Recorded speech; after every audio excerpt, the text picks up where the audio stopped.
cada pastor que tem ministrado aqui nesse altar, nenhum deles, dos que vêm aqui ou dos que estão aqui servindo, eles abrem a boca sem estarem debaixo de uma nuvem profética. Esse lugar é habitado pelo Espírito da profecia. Eu vou dizer isso de novo, porque está em Apocalipse. Esse lugar é habitado pelo Espírito da profecia. E tudo que é liberado aqui, de alguma forma, tem trazido vida e esperança. E eu recebo e tenho recebido muito através dos pastores aqui. Eu quero apenas continuar unido a esse espírito de profecia e liberar aquilo que o Senhor propôs para esta noite aqui, para o nosso coração. Então olhe comigo no livro dos Juízes, no capítulo de número 6. O tema da mensagem que eu quero compartilhar com vocês, rapidamente, é esse: o clamor dos 7 anos. Diga isso comigo bem forte: o clamor dos 7 anos. Diga comigo: é tempo de liberação. Amém. Juízes, capítulo de número 6, eu quero que você observe o verso de número 1. Diz assim: de novo os israelitas fizeram o que o Senhor reprovava, e durante 7 anos ele os entregou nas mãos dos midianitas. Veja agora o verso de número 6. Por causa de Midian, Israel empobreceu tanto que os israelitas clamaram por socorro ao Senhor. Verso 7. E é no verso 7 que começa uma mudança. Quando os israelitas clamaram ao Senhor por causa de Midian, ele lhes enviou um profeta que disse: assim diz o Senhor, o Deus de Israel: tirei vocês do Egito, da terra da escravidão. Eu os livrei do poder do Egito e das mãos de todos os seus opressores. Expulsei-os e dei a vocês a terra deles. Veja o verso de número 11 diante. Veja o verso 10 ainda, e diz: e também disse a vocês: eu sou o Senhor, o seu Deus. Verso 11. Então o anjo do Senhor veio e sentou-se sob a grande árvore de Ofra, que pertencia a Joás. Gideão, filho de Joás, estava malhando trigo no lagar, num tanque de prensar uvas, para escondê-lo dos midianitas. Então o anjo do Senhor apareceu, e Gideão lhe disse: o Senhor está com você, poderoso guerreiro. Ah, Senhor. Gideão respondeu: se o Senhor está conosco, por que aconteceu tudo isso? Onde estão as tuas maravilhas que os nossos pais nos contaram, quando dizem: não foi o Senhor que nos tirou do Egito? Mas agora o Senhor nos abandonou e nos entregou nas mãos de Midian. O Senhor se voltou para ele e disse: com a força que você tem, vá libertar a Israel das mãos dos midianitas. Não sou eu quem está te enviando? Amém. Pare aí. O contexto do livro dos Juízes é um contexto sombrio, é escuro, é um tempo estranho. Isto porque é um tempo marcado por 2 crises violentas. Primeiro, uma crise de espiritualidade. E essa crise de espiritualidade, ela se dá por falta de liderança. Se você olhar para o capítulo 2 de Juízes, por exemplo, a Bíblia diz que depois da morte de Josué, levantou-se uma geração que não conhecia o Senhor. Isso porque Josué morre sem deixar uma voz que guie, que oriente, que instrua. E onde falta instrução e ensinamento, o resultado é morte espiritual. Uma segunda coisa que devemos observar é que, além dessa crise que está ligada à espiritualidade desse povo, eles vivem uma crise que mexe totalmente com a estrutura deles, no que diz respeito ao seu espaço, ao seu lugar, à sua terra. E lembre-se que nós estamos olhando para um livro onde aqueles para quem o Senhor estava olhando nesses dias são pessoas que já estavam ocupando o lugar que Deus havia dito que eles iriam ocupar. Eles aqui não estão como aqueles que estão esperando promessas. Eles aqui estão dentro do contexto das promessas. Eles aqui não estão como aqueles que estavam, por exemplo, com Moisés, andando pelo deserto, esperando cruzar o Jordão para se apropriar da terra que Deus prometeu. Não, eles aqui estão vivendo o tempo que deveria fazer com que eles saltassem na comunhão. Porém, esse tempo da promessa cumprida, esse tempo da realização, esse tempo onde eles ocupam o espaço, se posicionam e se sentem totalmente confortáveis naquele lugar da promessa, faz com que eles venham a se perder dessa conexão com aquele que os inseriu dentro da terra prometida. E quando isso acontece, a Bíblia diz que o Senhor fica assistindo o seu povo caminhando sobre aquela terra e vai permitindo algumas situações. E o livro dos Juízes, ele é marcado pelo ciclo dos anos, e esses ciclos dos anos quase sempre são marcados por uma profunda opressão.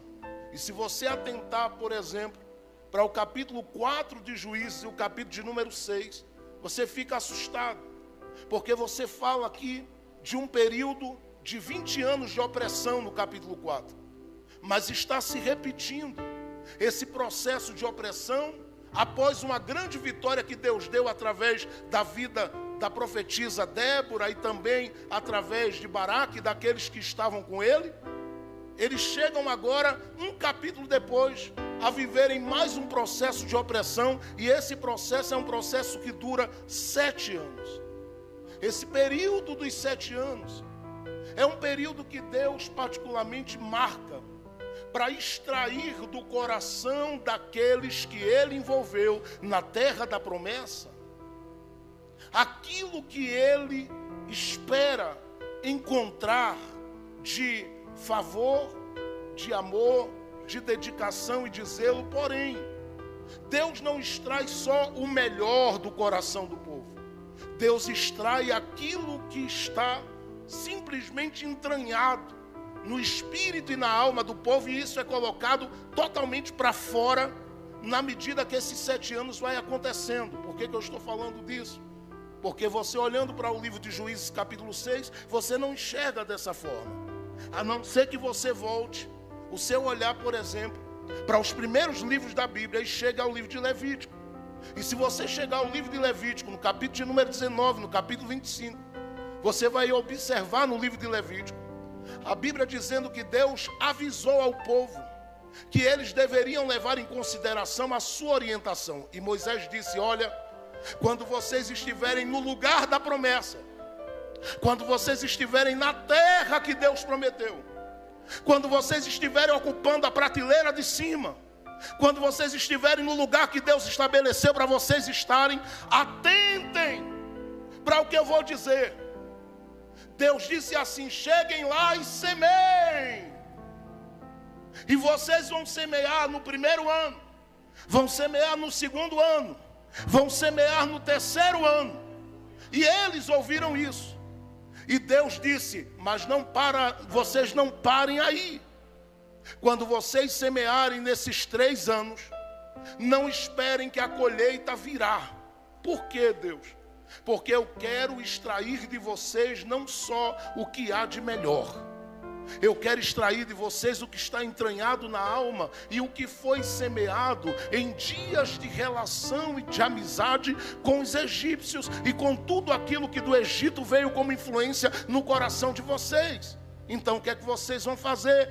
Diga a Deus. Moisés vai e fala: vocês vão esperar que esse tempo da colheita seja um tempo em que eu passe pelo campo e pelo lugar onde vocês plantaram. Então o Senhor diz: eu vou esperar vocês semearem o primeiro, segundo, terceiro ano.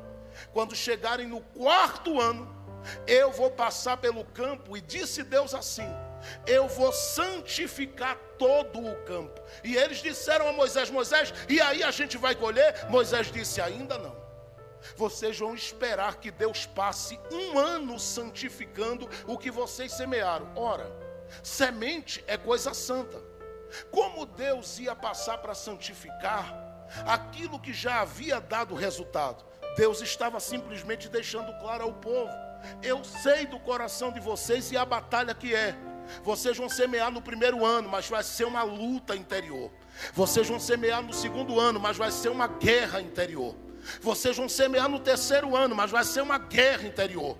E como eu sei que vai ser uma guerra, para levar vocês para onde eu quero, eu preciso passar pela terra que vocês estão semeando. E eu vou santificá-la por um ano. Depois que eu santificá-la, eu vou fazer isso aqui. Aí Deus disse através de Moisés: diga para eles que no 5º ano eu vou dar uma grande colheita, no 6º uma grande colheita. E aí ele diz: porém, no 7º ano vocês nem semeiam e nem colhem. Porque ele diz: esse 7º ano será um período de uma pequena parada para respirar. É o ano do descanso, porque eu vou fazer com que vocês provem da minha fidelidade. Porque quando chegar no 5º ano, vocês já não terão a mesma mente. Quando chegar no 5º ano, vocês já não terão o mesmo coração. Quando chegar no 5º, no 6º e no 7º ano, vocês já não serão mais as mesmas pessoas. Eu terei mudado toda a estrutura. E sabe o que é que eu vou fazer a partir daí com vocês? Eu vou fazer com que vocês provem a minha fidelidade. E como é que a gente vai provar? Seria a pergunta de todo mundo que estava junto de Moisés. Moisés diz: ei, o Senhor no 5º e no 6º ano dará a vocês mais tanto, que quando chegar o 7º, vocês não vão se mover nem para lá nem para cá. Vocês vão passar o 7º ano até o final, adorando, adorando, adorando. Adorando, adorando, adorando. Por quê?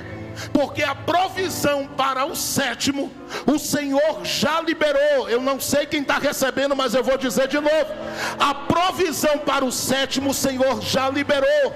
Mas não vai parar no 7º, porque o que Deus disse que daria no 5º e no 6º, Ele disse: eu vou fazer transbordar. Só vai pegar quem está ligado.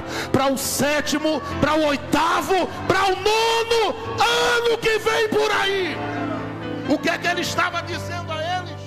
Eu estou dizendo a vocês que vocês, primeiro, não ficarão sem receber daquilo que vocês semearam nos 3 primeiros anos e não colheram nada. Mas quando essa colheita virá, Deus disse: no final dos 7 anos. Não sei quem está pegando, mas eu vou profetizar mais uma vez. Ele disse: no final dos 7 anos. Deixa eu só contar. Eu ainda estou em outubro.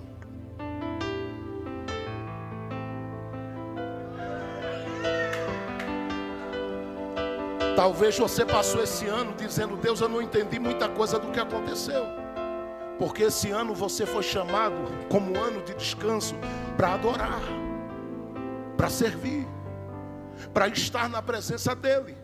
E enquanto você estava aqui adorando durante todo esse ano, Ele estava trabalhando, mas Ele está dizendo que Ele está liberando ainda este ano. Eu não sei quem recebe, mas eu vou dizer de novo: Ele está liberando ainda este ano uma colheita tão abundante que vai transbordar para o novo ciclo que vem por aí. Eu vou profetizar mais uma vez. Se eu fosse você, eu dava um grito mais alto aqui dentro, porque é profecia. Eu vou profetizar mais uma vez. A colheita que está sendo liberada hoje vai transbordar para um novo ciclo.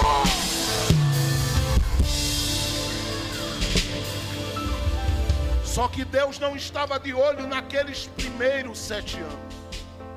Deus estava de olho era no que Ele já tinha preparado para o que viria. Então Deus olha para eles e diz assim: não é que eu trabalhei na mente de vocês, no coração, nas mãos, nos pés? Eu trabalhei em vocês. E se eu trabalhei em vocês, a partir de agora, vocês viverão uma nova fase. E preste atenção, por mais que eu e você aqui no Ocidente a gente conte os nossos anos, a cada ano que passa, eu, por exemplo, venho no dia 26 de janeiro por aniversariar. Então a gente vai de ano em ano contando. Para aqueles que estão ligados a isso aqui, pensando com a mente do Antigo Testamento, e aqueles que viviam também os dias do Novo Testamento, como Paulo, eles nunca contaram ano após ano. A mente deles sempre foi de 7 e 7. Por quê? Por causa da ordem de Deus em Levítico capítulo 19 e no capítulo 25. É por isso que quando você olha para o capítulo 6 de Juízes, esse povo está vivendo um contexto complicado. Porque eles estão no contexto da promessa. E nesse ciclo dos anos, o que era para ser feito, eles não fizeram. Eles não semearam nos 3 primeiros anos. Não deram a Deus espaço para passar no 4º ano santificando. Não colheram no 5º. Não colheram no 6º. E o que é que eles estavam vivendo aqui? Simples. Primeiro, famílias se jogando no buraco. Por que eu estou dizendo isso? Se você ler os primeiros versículos desse capítulo 6, você vai perceber que a Bíblia diz que os próprios israelitas estavam cavando cova para se enterrar. Famílias estavam indo para o buraco. Por quê? Porque quando eu não entendo o que Deus quer de mim, neste ciclo que eu estou vivendo, eu acabo dando passos largos para o fundo do poço.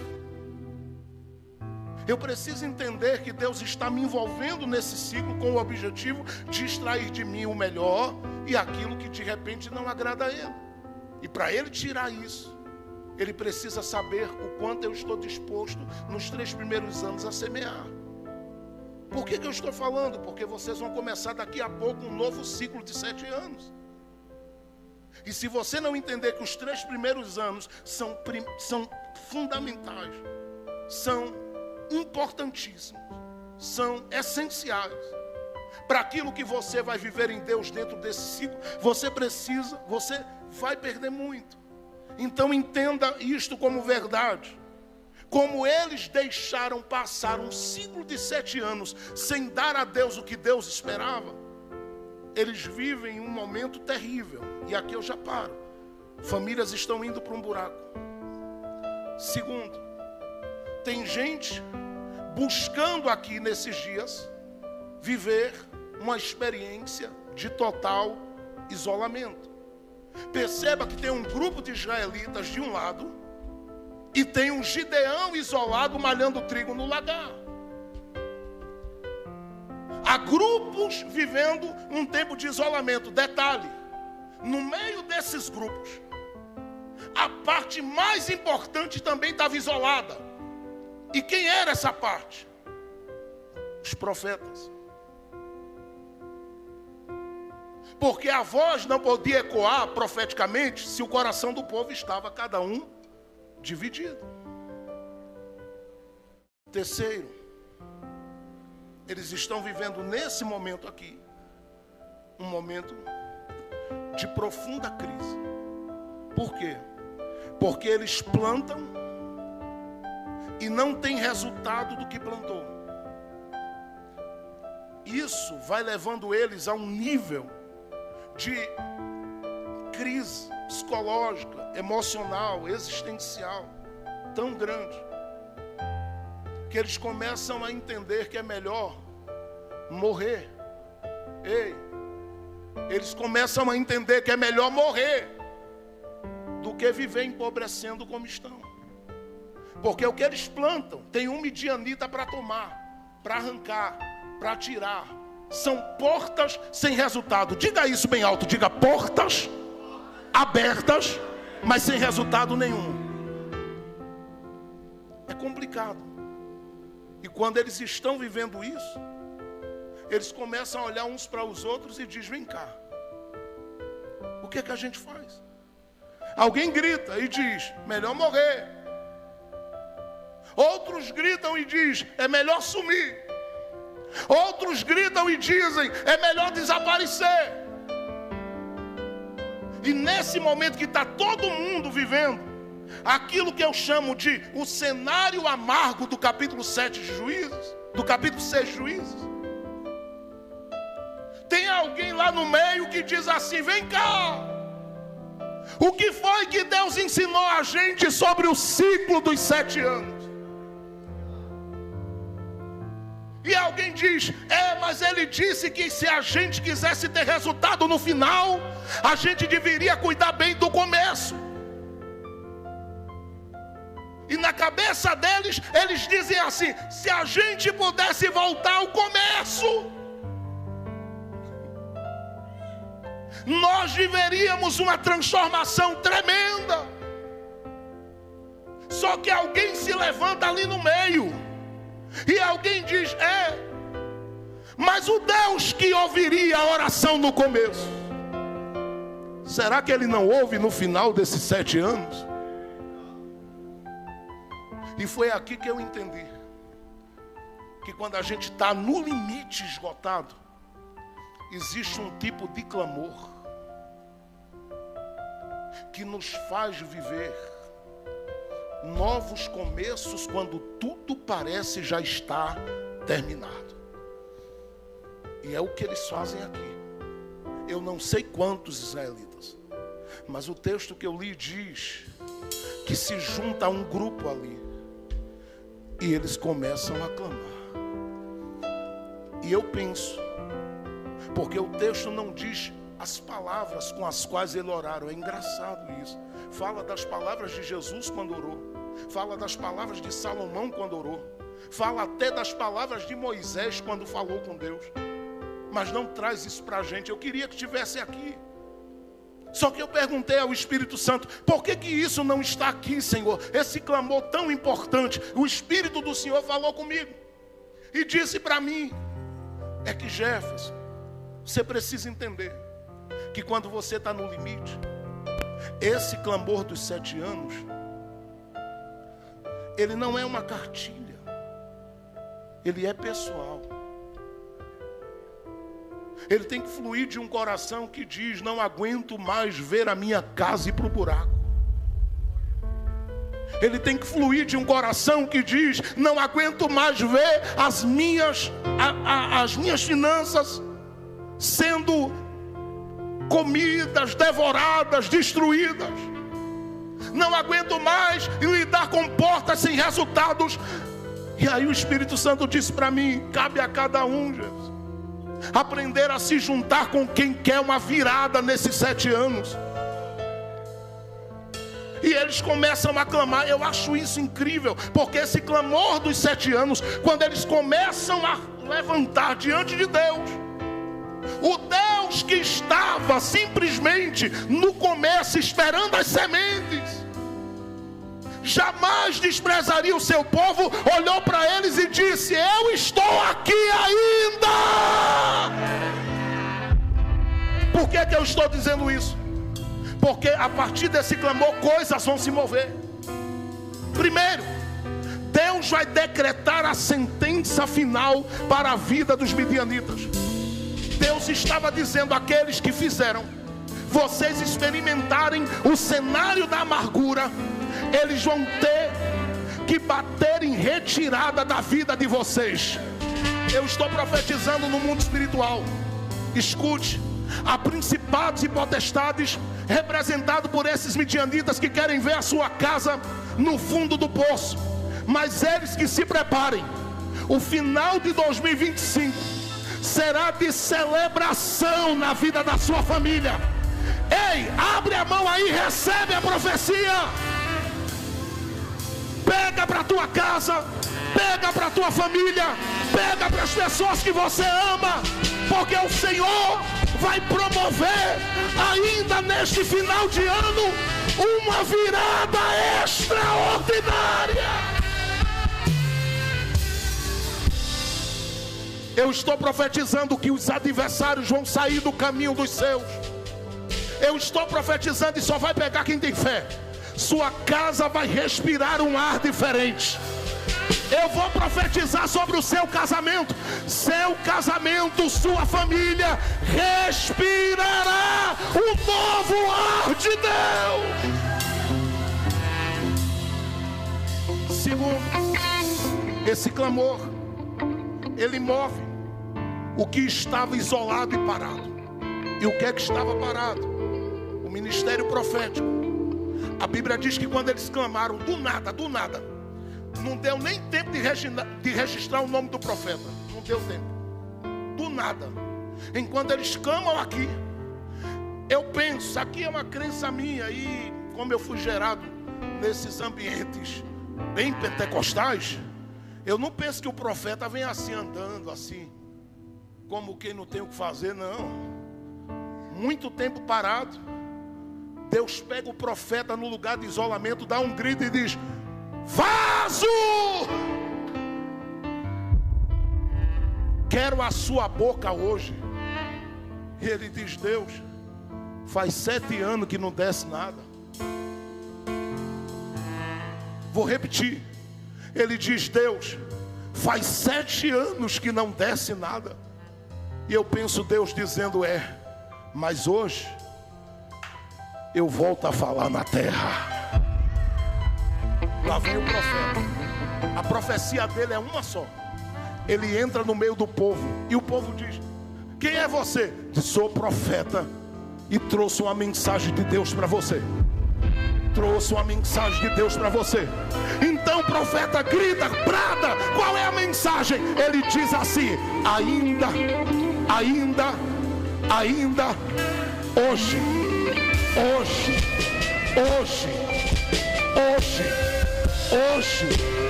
hoje, só vai pegar quem tem fé. Ainda hoje,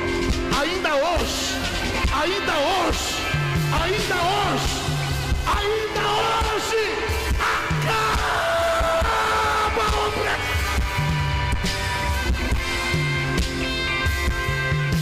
Diga comigo assim bem alto, diga: eu estou no fim do cativeiro.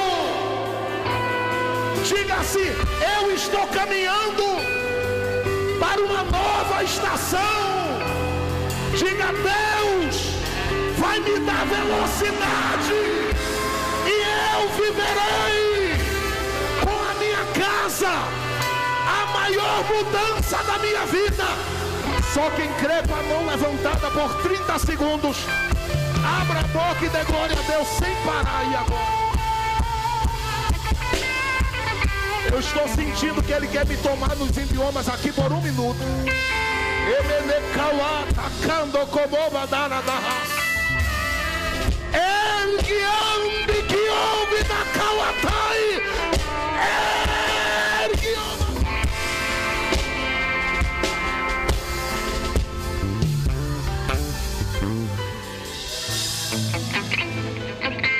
Igreja do povo, se prepare. Deus começa um novo tempo no final desses 7 anos. O profético já tem se movido, mas vai se ampliar numa dimensão tão sem limite, que não se assuste quando chegar para visitar alguém, ou encontrar-se com alguém, e da boca dessa pessoa começar a fluir palavras proféticas da sua direção. Deus não vai deixar a sua boca sem ser usada neste tempo. E eu profetizo que quem se levantou contra a sua casa vai cair, porque o espírito da profecia vai pairar. Por último, eu encerro. Deriorgi de Cataui Manu da Galas.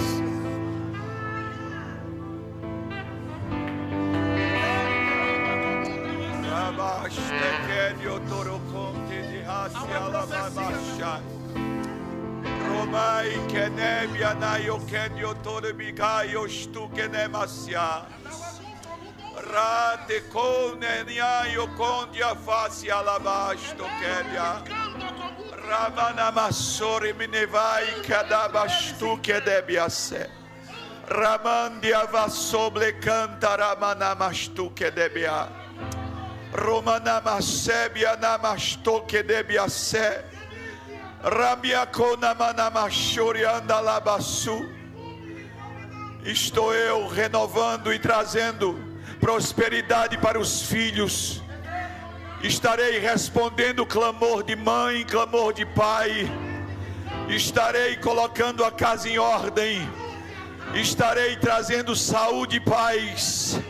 Estarei trazendo abundância de dias sobre aqueles que pensam que encerrou. Eu, Senhor, estou fazendo nova todas as coisas. Pessoas que perderam entes queridos viverão coisas extraordinárias dentro de um tempo muito especial. A bondade, a responsabilidade, a rapidez de Deus está sendo liberado essa noite. Se for, fique de pé em nome de Jesus. Fique de pé, igreja. O Senhor está trazendo um tempo profético sobre nós. Nós estamos entrando na estação da conquista. Nós estamos entrando na estação em que o Senhor irá trazer coisas maravilhosas sobre nós. O Espírito da profecia está vivo. O Espírito da profecia está vivo sobre essa casa. Se prepare para ventres começarem a gerar. Se prepare para os filhos começarem a prosperar. Se prepare para ver a abundância de dias entre pais e filhos. Haverá resposta, haverá velocidade. Eu não sei se você está entrando nesse ambiente, mas eu convido você essa tarde a começar a sentir coisas que você há tempo não sentia. A presença de Deus te tomar novamente. Abre a boca, profeta. Abre a boca, profeta. Abre a boca, profeta. Você é profeta.